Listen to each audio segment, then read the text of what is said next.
Terima kasih saudara, Anda masih bersama kami. Saudara, seorang pria dibekuk polisi karena menculik anak berusia 5 tahun dan menyembunyikannya di sebuah rumah. Berdalih sakit hati, pelaku nekat lantaran ibu kandung korban yang belum lama dinikahi secara siri oleh pelaku mendadak minta cerai. Petugas gabungan dari Polrestabes Semarang dan unit Resmo Polres Jember menggerebek persembunyian Rizky alias Setio di sebuah rumah kontrakan di kota Semarang.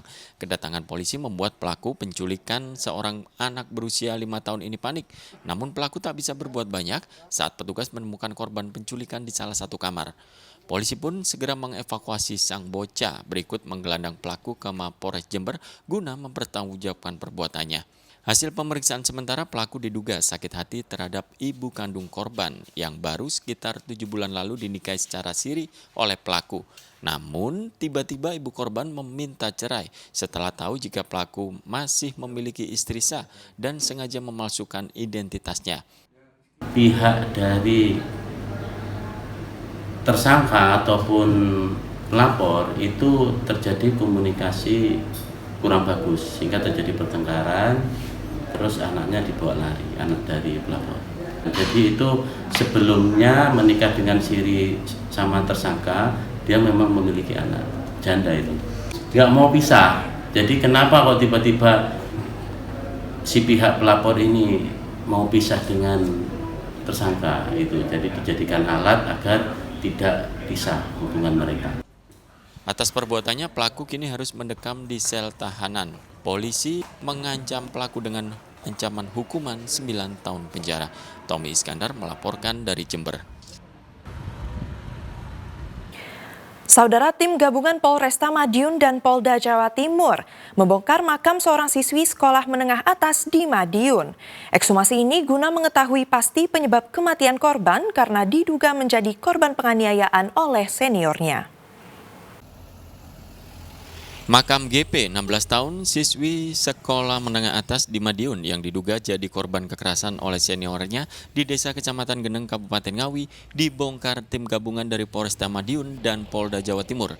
Pembongkaran makam ini diperlukan oleh pihak kepolisian untuk memberikan kepastian terkait kematian korban karena pihak keluarga menemukan sejumlah kejanggalan. Selanjutnya, orang tua korban melaporkan kasus dugaan penganiayaan dari seniornya itu ke Polresta Madiun dan ke Polda Jawa Timur hingga ke Kementerian Ristek Dikti. Ibu korban yang hadir hanya bisa menangis meratapi kepergian putrinya. Sebelumnya anak keempat dari 5 bersaudara, pasangan Bagus Handono 47 tahun dan Sinela 46 tahun, warga setempat meninggal dunia usai menjalani perawatan di Rumah Sakit Widodo Ngawi pada Rabu 12 Juni 2024. Korban dinyatakan meninggal dunia akibat pembengkakan paru-paru, namun orang tua korban menemukan bukti baru, chat di ponsel anaknya yang berisi ancaman dari kakak seniornya. Menurut orang tua korban, selama di asrama anaknya sering mendapatkan kekerasan. Ya, karena adanya tindakan kekerasan itu di dalam sekolah. Terus ada rumor di HP itu kan mau dibantai. Oh, berarti di HP itu ada tulisan seperti itu atau gimana? Ada WA-nya. Itu oleh seniornya Pak ya? Ya, terus di buku diare juga ada itu. Intinya di asrama kan tidak merasa nyaman. Pemeriksaannya, ya pemeriksaannya nanti biar ahli yang menjelaskan. Jadi saya tidak bisa menjelaskan karena saya kan tidak ikut di dalamnya. Untuk hasil kira-kira disampaikan ke masyarakat atau di Ya, kalau sekarang kan masih nanti diteliti, belum. Kira-kira berapa hari, berapa bulan? Kenapa? Kira-kira berapa hari dari sekarang? Dan nanti relatif kita tidak bisa menentukan. Nanti semuanya ada ahli, gitu ya. Sebenarnya untuk kepentingan apa ini dan untuk ekshumasi dan? Untuk kepentingan apa ekshumasi dan? Untuk memberikan kepastian hukum. Proses ekshumasi berlangsung 3 jam. Pembongkaran makam merupakan rangkaian penyidikan kasus dugaan penganiayaan siswi SMA yang dilakukan oleh seniornya. Dirgo Suyono melaporkan dari Ngawi. Saudara, lahan hutan perhutani yang berada di dekat permukiman warga di Tulung Agung terbakar. Angin yang kencang membuat api dengan cepat meluas sehingga membakar areal hutan yang terdiri dari tanaman jati, mahoni, dan sono keling. Kebakaran terjadi di kawasan hutan perhutani di Sumber Gempol, Tulungagung, Selasa siang. Api berkobar membakar semak dan daun kering. Angin yang kencang membuat api dengan cepat meluas sehingga membakar areal hutan yang terdiri dari tanaman jati, mahoni, dan sono keling. Terbakar ini lokasi peta 2M, Pak. Lebih kurang ya sekitar 2 hektar. 2 hektar? 2 hektaran ya. Isinya tanaman apa, Pak? Isinya tanaman pohon jati, ada mahoni, ada sono. Lokasi ini ya agak tebing gitu, Pak. Agak tebing. Tapi yang tanaman yang besar-besar tidak mati, ya tanaman yang kecil yang mati, Pak. Ya alhamdulillah ini sudah padam bisa. Petugas damkar menerjunkan 2 unit mobil pemadam dan 1 truk suplai air untuk mengantisipasi agar api tidak merembet ke rumah warga. Petugas damkar juga melakukan penyekatan dengan membasahi area yang terbakar. Kita punya selang agak lumayan panjang, akhirnya bisa teratasi sehingga api menjadi padam, tidak sampai menyebar kemana-mana. Jadi fokusnya ke penyekatan, Pak?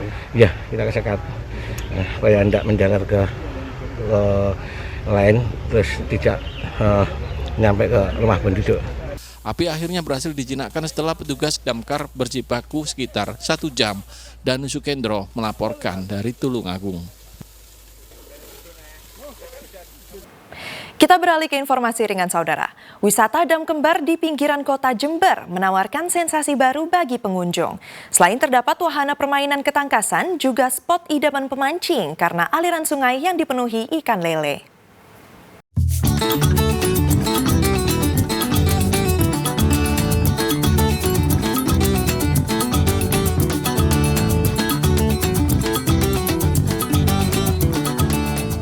Spot wisata Dam Kembar ini berada di pinggiran Kabupaten Jember, tepatnya di Desa Ajung, Kecamatan Kalisat. Terletak di kawasan pedesaan, lokasi ini tampak asri dengan ditumbuhi banyak pepohonan. Seperti namanya, Dam Kembar terdiri dari 2 ruas bendungan yang sama di bagian kanan dan kiri, berfungsi menampung sekaligus mengalirkan air sungai ke sawah.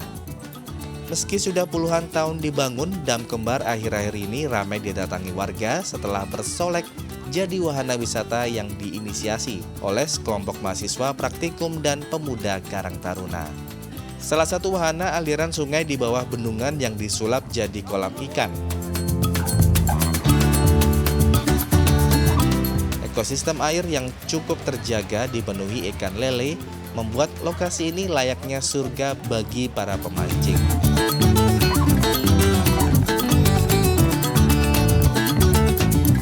Sedangkan untuk anak-anak tersedia sejumlah wahana permainan ketangkasan, mainan mini tubing di aliran kanal di samping bendungan, ditambah lokasinya yang sejuk membuat pengunjung betah berlama-lama di tempat ini.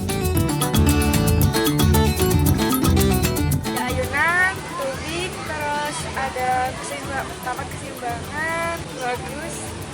Dibandingkan wisata di kota, seperti apa perbedaannya? Lebih bagus di sini. Apa asri atau Sejuk, gimana? tidak. Terus banyak makannya, segar. Satu lagi yang berbeda adalah sistem teknologi 3 dimensi pada laman web, sehingga masyarakat lebih mudah untuk mengenal perwajahan spot wisata ini secara digital. Selain membuat fisik secara wisata, kami juga membuat inovasi-inovasi teknologi, diantaranya ada website itu bisa teman-teman akses di widamar.com. Kemudian juga kami membuat aplikasi augmented reality. Jadi augmented reality ini adalah teknologi untuk realitas visual 3D denah wisata yang nantinya akan di-scan melalui barcode yang sudah kami sediakan. Jadi mungkin yang berbeda dari wisata-wisata yang mungkin ada di Jember dan sekitarnya, wisata yang menggunakan 3D augmented reality. Untuk mencoba spot wisata di lokasi ini, pengunjung hanya dikenakan tarif Rp5.000 termasuk ongkos parkir kendaraan. Tommy Iskandar melaporkan dari Jember.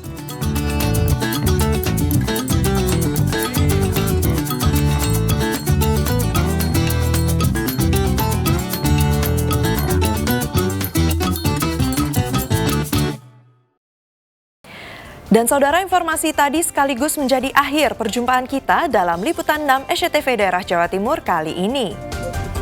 Atas nama seluruh kru yang bertugas, saya Keisha Prabawa mengucapkan terima kasih atas perhatian Anda. Selamat beraktivitas dan salam SCTV.